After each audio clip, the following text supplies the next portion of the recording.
Je vous décorde la médaille de bronze du travail. Félicitations, monsieur. De l'administration du personnel, en passant par la gestion financière, à l'entretien des emprises militaires, la restauration, la blanchisserie, la maintenance des véhicules ou encore la conduite de travaux d'infrastructure. L'heure est aux honneurs.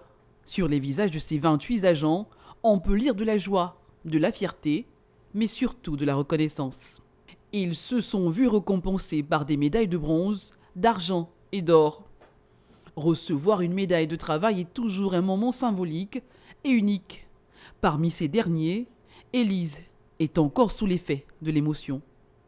Cette journée vient couronner toutes ces journées de labeur, de joie. C'est la rigueur, la discipline, la politesse, tout rentre dans le cadre.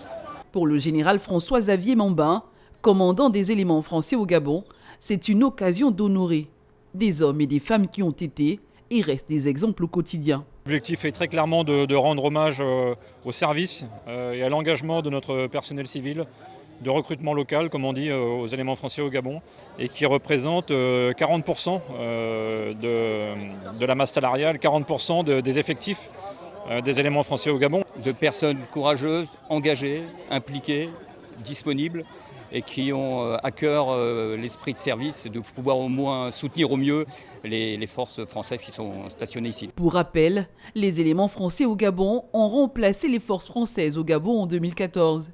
Elles constituent à ce titre le second pôle opérationnel de coopération à vocation régionale et surtout un réservoir de forces prépositionnées en Afrique.